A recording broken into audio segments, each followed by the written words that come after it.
Imagine feeling completely calm, no matter what chaos surrounds you. People arguing, plans falling apart, or life throwing unexpected challenges your way. Most of us spend our lives reacting, panicking, or obsessing over things we cannot control, draining our energy and peace in the process. But what if there was a way to stop giving your power away? A method so simple, yet so profound, that it allows you to remain unshakable in a world that is constantly unpredictable? Today, we're diving into the Stoic art of detachment, how to let go of everything outside your control and reclaim your inner peace, strength, and clarity. By the end of this video, you'll know exactly how to stop reacting to life's chaos and start responding with calm, purpose, and mastery, just like the great Stoic philosophers Epictetus, Seneca, and Marcus Aurelius did centuries ago. Number 1. Understand the divide between control and influence. The most important Stoic precept for detachment is knowing what is yours and what is not. Epictetus starts the Enchiridion with the sentence, "Some things are in our control, and others are not." This is the basis for everything in Stoicism. You can't make other people loyal, act in a certain way, feel a certain way, or make decisions. You can't control the future or make things happen exactly how you want them to. You have full control over your actions, effort, discipline, and state of mind. You have power over your mind, not over things that happen outside of it, wrote Marcus Aurelius. You will discover strength if you understand this. As soon as you understand this difference, your emotions become more stable. You cease fighting wars that can't be won. You stop putting your tranquility in the hands of individuals you can't trust. You quit wasting your energy on things you can't control. This separation is what true detachment is built on. This split also makes you face a terrible truth. A lot of your pain comes from trying to control things that were never yours to begin with. You set yourself up for disappointment when you expect people to act the way you want them to. If you anticipate life to go according to your plans, you'll be disappointed. When you expect things to constantly go your way, you make yourself stressed. The Stoics said that when expectations are higher than reality, emotional anguish gets worse. Epictetus remarked, "You become a slave when you are attached to something you can't control." And that's the hidden cost. Being attached to things you can't control makes you emotionally dependent on things that can change at any time. When you really understand what you can control, something amazing happens. Your energy gets focused. You don't try to control what other people think. You focus on being honest. You should focus on becoming ready instead of worrying about the future. You don't let dread of the unknown get to you. Instead, you build up your intellect. Marcus Aurelius said that the smart person looks inside themselves and finds something firm to hold on to, because everything outside of them is always changing and unstable. The transition from external fixation to internal mastery signifies the inception of mental liberation. When you understand that influence and control are not the same thing, it becomes easy to let go. You can be kind to someone and try to get them to be kind back, but you can't force them to. You can improve your health by making excellent choices, but you can't guarantee perfect results. You can change your chances by working hard, but you can't make the exact results happen. When you respect this boundary, you stop living in emotional debt. You stop waiting for the world to act in a way that keeps you calm. You make your own peace by learning to control the only place that is truly yours, your mind. This is why the Stoics were so calm, even when things were crazy. They weren't careless. They were disciplined. They didn't pull away from life. They faced it head on. They had feelings, but they didn't let them control their lives. And when you think the same way, you start to see life in a whole new perspective. You can breathe better. You have a clearer mind. You do things on purpose instead of out of fear. You become a steady presence in a world that is always changing.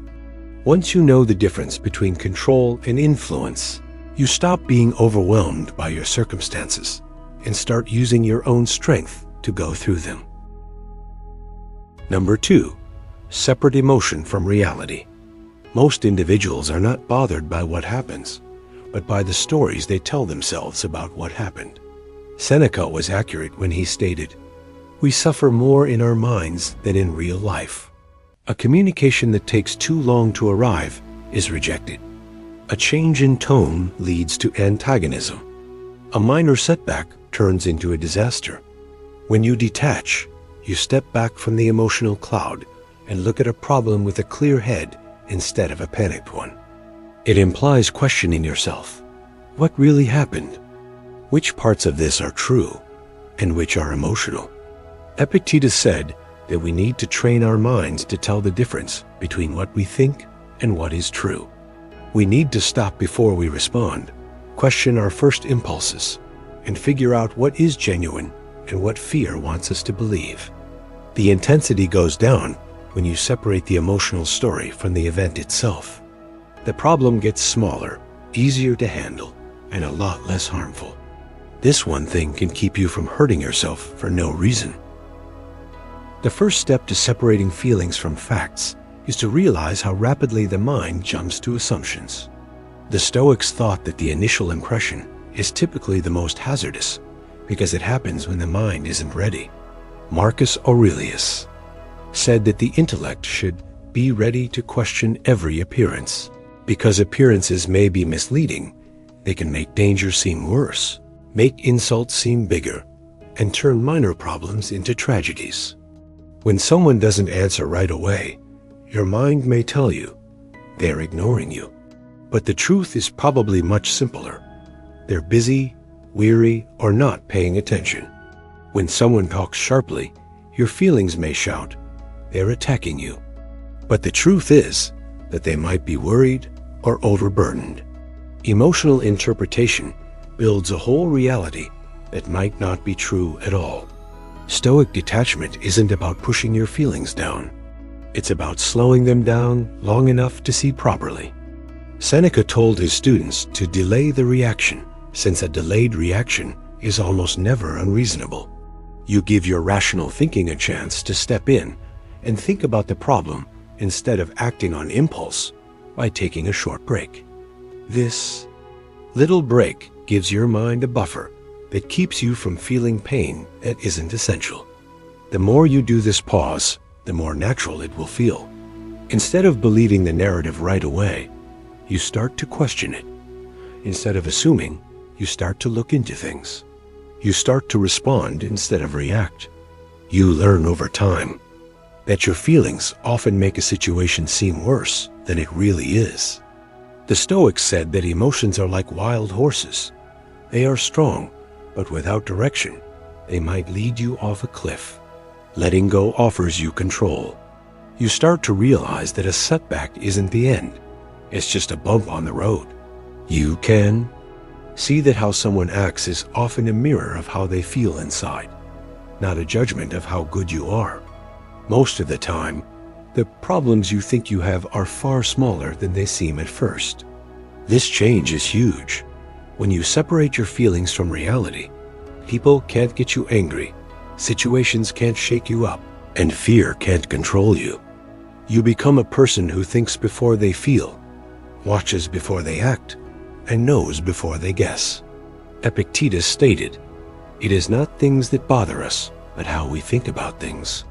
When you learn to judge intelligently, your mind becomes calm, steady, and almost impossible to disturb. Number 3, accept impermanence and constant change.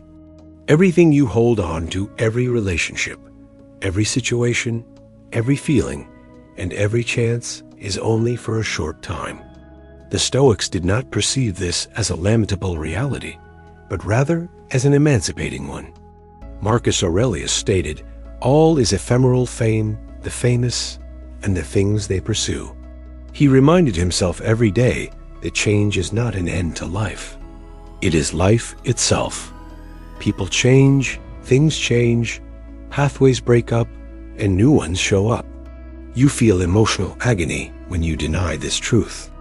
You let go of things freely and quietly when you accept them. Impermanence teaches you to enjoy life without being afraid of losing it, to appreciate things without holding on to them, and to actively engage in life without relying on one person or situation for stability. A mind that is flexible may change easily, while a mind that is inflexible breaks. The more you accept that everything around you is temporary, the easier it is to say goodbye to things that depart and hello to those that come. Accepting that things don't last forever doesn't mean you have to be cold or emotionless. It means you have to recognize the natural flow of life and not let it make you hurt every time it changes. Seneca told his students, "The whole future is uncertain. Live now," which means that the only location where life is really happening is right now. You stop trying to keep people the same way they were or make things stay the same when you realize that everything is changing. Instead, you learn to take each moment as it comes without worrying about the past or the future.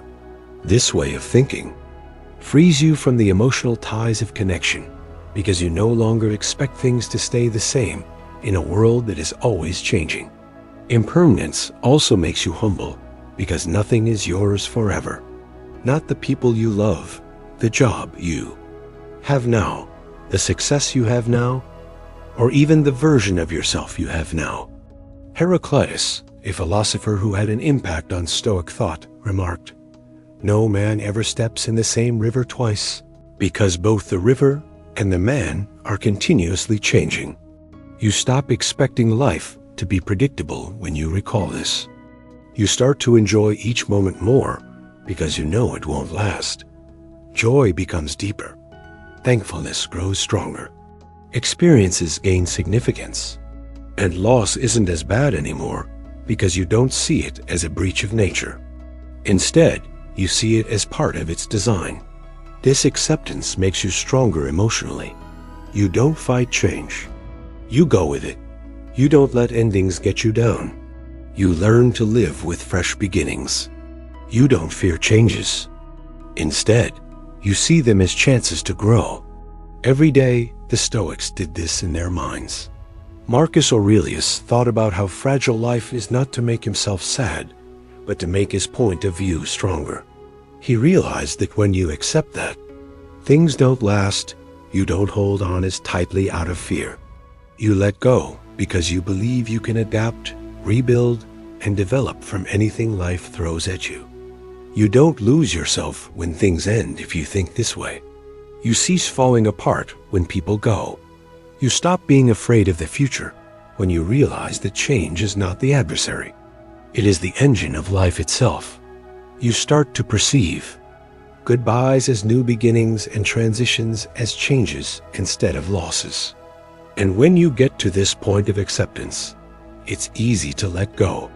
You go through life with a calm, grounded presence that doesn't bother you when things change. Number 4, focus on your inner world, not outer chaos. The outside world is unpredictable, unstable, and not something you can control. But if you work to make your inner world stronger, it can become an unbreakable fortress. This includes your thinking, your discipline, and your ideals.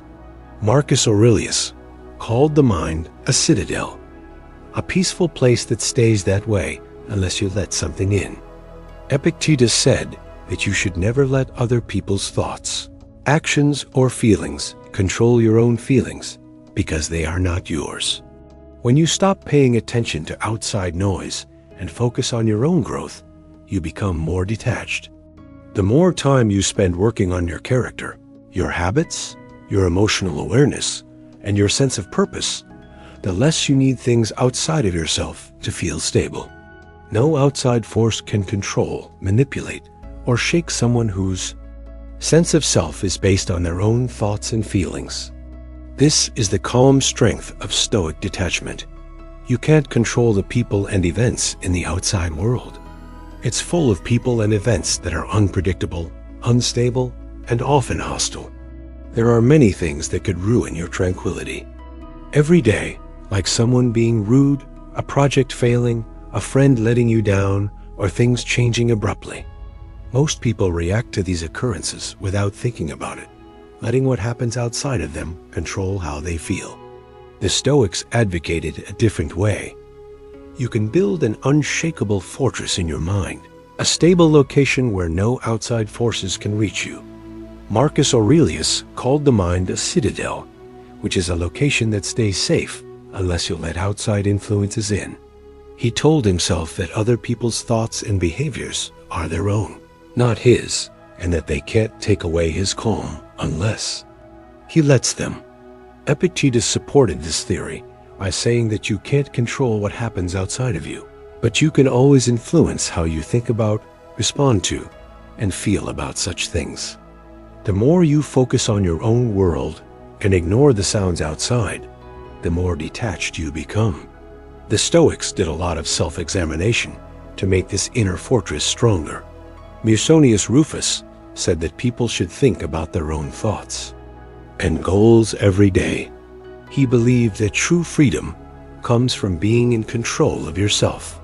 When you put time and effort into your habits, your emotional awareness, and your moral character, you start to develop a life that doesn't depend on what other people do, think, or say. You know that stability comes from inside you, not from outside sources like comfort, approval, or control. Someone might insult you, betray you, or disregard you, but if you have a strong sense of self, these things won't throw you off balance. Setbacks at business or in relationships also stop making you feel hopeless. They are just things that happen, that you can't control, not judgments on your worth or skill. Focusing on the inside world also takes a lot of mental discipline. Marcus Aurelius told himself to go back to reason often, to remind himself that the outside world is ruled by chance, and that only his own intellect can be really guided. When you think this way, you start to watch things happen instead of responding on impulse. You stop, think about the situation, and then determine how to respond based on what you believe is right, not how you feel. You don't become apathetic to life when you change. You become smart and strong. You are still involved and want to do something, but your actions come from being in charge of yourself instead of trying to control things that can't be controlled. The power of this exercise grows over time. The more your inner environment becomes a fortress, the less outside chaos impacts you. Even when things are going wrong, you stay calm and steady. Difficult people just make you think for a short time. Setbacks become chances to grow, and uncertainty becomes a challenge instead of a danger. Being stoic doesn't mean shutting the world out. It means making yourself so strong that nothing in the world can throw you off balance. The mind becomes a safe haven where calm comes from inside, no matter what happens in life. This is actual freedom, being able to go through a chaotic world with clarity, purpose, and tranquility. Number 5, master the art of response, not reaction. People who don't have detachment react right away. They snap, panic, lash out, defend, or fall apart without thinking. But Stoicism says the reverse. Seneca stated, "Anger is a temporary madness," while Epictetus remarked, "If someone can make you angry, they become your master." Detachment is being able to control the time between stimulation and response. It is taking a break long enough for your feelings to calm so that your actions are guided by reason instead of instinct. When someone disrespects you, when something makes you angry, or when you're not sure what to do, you take a deep breath, look around, and choose a reaction that fits your values instead of your feelings. You take back your power from outside triggers by doing this over and over.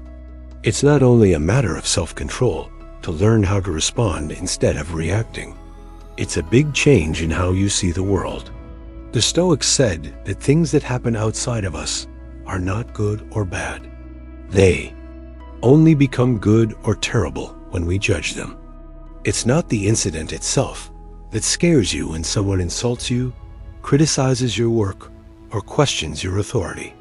It's how you see it.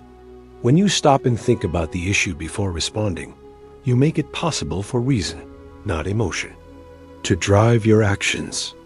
You can ask yourself important questions during this break, such as, is this worth my time?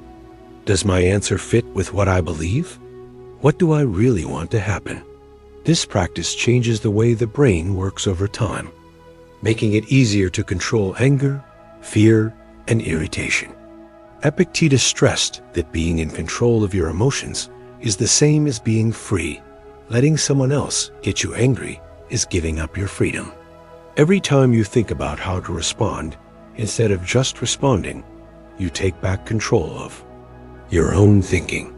Marcus Aurelius always told himself that he couldn't control the outside world and that he could only manage his ideas, judgments, and deeds. This way of thinking changes every interaction, converting possible fights into chances to practice patience, observation, and self-control. Instead of seeing provocations as attacks you have to deal with, you see them as chances to improve your self-discipline. After a while, mastering response becomes second nature. You don't let your anger, fear, or the turmoil of other people's behavior take over your life anymore. You make a space between the stimulus and the action where calm, wisdom, and clarity reign.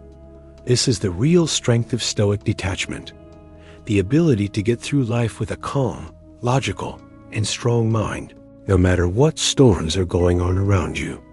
A person who has mastered this art is almost impossible to touch, since their reactions no longer give the world power over their peace.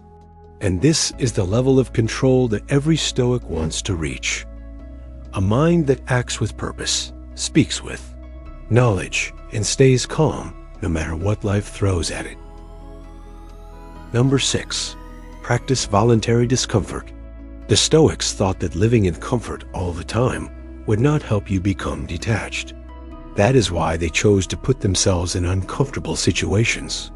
Seneca slept on hard surfaces to remind himself of how little he really needed.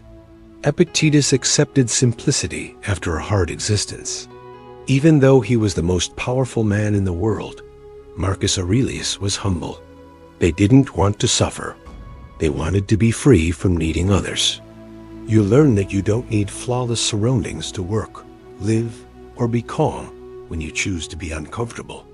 When you choose to take cold showers, fast, live simply, practice mental discipline, or hold back, you teach your mind not to want comfort or be afraid of discomfort.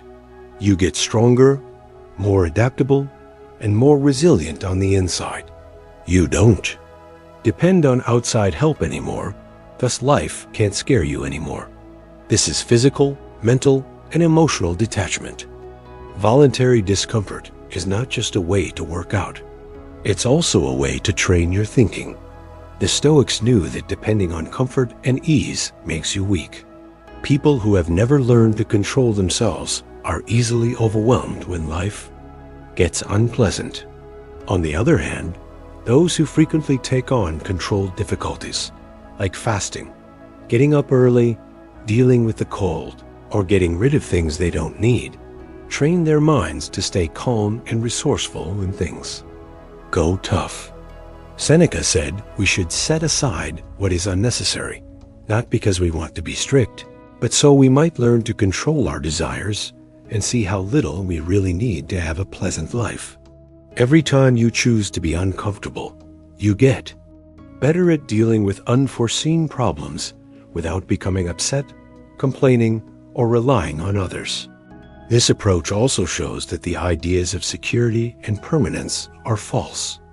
When you choose to live with less comfort, you discover that safety and happiness don't come from outside factors.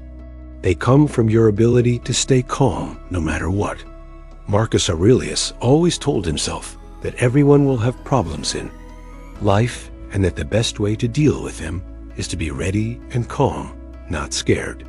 Epictetus said that freedom comes from not being bothered by things you can't change. Choosing to be uncomfortable speeds up this freedom since it puts you in controlled situations where you can learn detachment. You learn to deal with problems without losing your cool, to deal with not having enough without giving up, and to deal with pain with reason instead of complaining. The overall effect of this technique is very strong. Your mind becomes stronger, your emotions become more stable, and you don't need outside things as much, because you have already taught your mind to do well without perfect settings. The little things that bother you, like rejection, criticism, money problems, or sudden changes, don't bother you as much anymore. You start to realize that real power comes from building strength, flexibility, and self-control, not from getting more comfortable.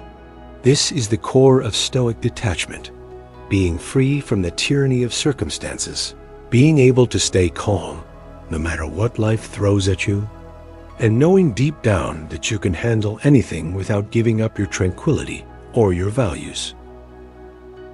Number 7. Use the Stoic release and return method. One of the most important Stoic strategies is letting go of everything you can't control and focusing on what you can. Let go of what someone did that upset you and focus on what you can do. Let go of your worry and get back to being ready if you are worried about the future. Let go of the outcome and get back to work if something goes wrong. Chrysippus, one of the first Stoic masters, argued that tranquility comes from going along with nature, which is not fighting against reality. When your mind starts to wander to things you can't change, gently bring it back to things you can. If you do this every day, it will become second nature. Your mind will slowly cease worrying about things you can't change and start to focus on strength and clarity. The release and return strategy is not something you do once. It's something you do every day to train your mind to focus on what's really important.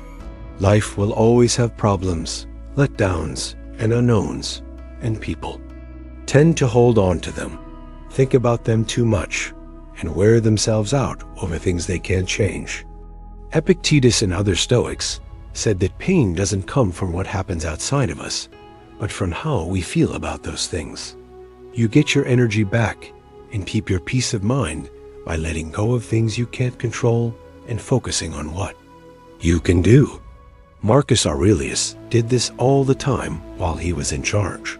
He kept telling himself that he could only control his ideas, intentions, and decisions, not the universe.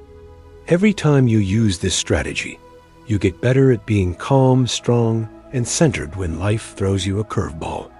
This exercise also changes how you see problems. What formerly seemed like a lifelong setback becomes a chance to show virtue, patience, and hard work. You may establish skills and confidence that don't depend on the results by going back to what you can control: your preparation, discipline, and attitude. Chrysippus said that being in line with nature implies going with the flow of life without trying to fight it, and that peace comes from your activities being in line with the natural order. Fear, remorse, and frustration slowly fade away when you focus on what you can control. You stop putting your happiness on things, people, or events, and instead find it in a stable part of yourself. The release and return procedure becomes practically second nature over time. You stop yourself from getting too anxious by letting go of blame and judgment and putting your focus into something useful. This everyday practice changes the mind from being reactive to being proactive, and from being reliant to being independent. It gives you a deep sense of freedom. Freedom from the tyranny of circumstances, freedom from emotional response, and freedom to act with clarity and purpose. It gets easier to let go of things you can't control and come back to your zone of influence the more often you do it. Your inner life becomes more stable, your judgments become clearer, and you obtain the lasting peace that the Stoics cherished above all else, a peace that no outside disturbance can shake. Being detached doesn't mean being numb or cut off from your feelings. It is clear emotions. It's the ability to keep calm when things change, disappoint, surprise, and test you. The Stoics didn't separate themselves from life. They did it so they could deal with it without getting overwhelmed. You protect your energy, keep your tranquility, and sharpen your judgment when you quit attempting to control things you can't. You start to live with strength instead of fear and focus instead of disarray. The outside world may still be turbulent, but the inside world becomes quiet, disciplined, and strong.